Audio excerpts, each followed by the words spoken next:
गुजरात से एक बड़ा अजीबोगरीब मामला सामने आ रहा है, जिसमें एक आदमी नकली जज बनकर पिछले 5 साल से कोर्ट चलाता था।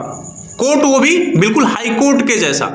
इतना ही नहीं, विवादित मामलों में फैसले देकर 100 एकड़ से ज्यादा जमीन भी हड़प ली थी। और इतना ही नहीं, कोर्ट के जैसा माहौल बनाकर अपने साथियों को वकील और कर्मचारी बनाकर कोर्ट में खड़ा भी करता था, ताकि किसी को शक ना हो कि ये फर्जी है। अब मैं आपको पूरी खबर बताता हूँ। गुजरात के एक आदमी ने एक फर्जी कोर्ट बनाया और अपने आप को उसका जज भी बताया। गांधीनगर में बने अपने ऑफिस में कोर्ट के जैसा माहौल बनाया और फैसले भी सुनाए।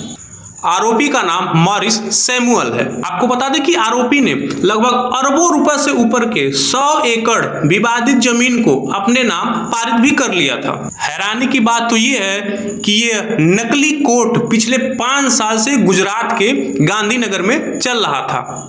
अब आपको बताते हैं कि ये नकली जज और नकली कोर्ट बनाकर किन किन लोगों को अपने चंगुल में फंसाता था। मॉरिस उन लोगों को फंसाता था जिनके जमीनी विवाद शहर के सिविल कोर्ट में पेंडिंग थे। वह अपने मुवक्किलों से उनके केस को सुलझाने के लिए कुछ पैसे भी लेता था। और कोर्ट भी इस तरीके का बनाया था कि हूबहू एकदम वो हाई कोर्ट के जैसे लगता था। और उस हाई कोर्ट में जहां पर वो कुर्सी पर बैठता था, उसके अगल बगल एक ऐसा माहौल तैयार कर बना दिया था कि जिस तरीके से हाई कोर्ट में चीजें रखी रहती हैं, कुर्सियां रखी होती है, बेंच रखी रहती है। और इतना ही नहीं, जो उसके साथी थे वो नकली वकील और नकली कर्मचारी बन के उसके आसपास रहते भी थे, एक हनक के जैसे कि मतलब हाँ ये एकदम असली है। बिल्कुल उस तरीके का डिजाइन अपने वो उस रूम का उसने बना दिया था।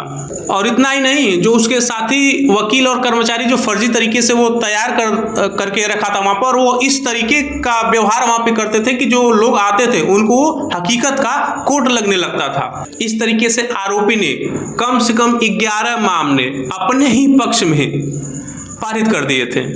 और अंत में असली कोर्ट के रजिस्ट्रार ने इस नकली जज को पकड़ ही लिया।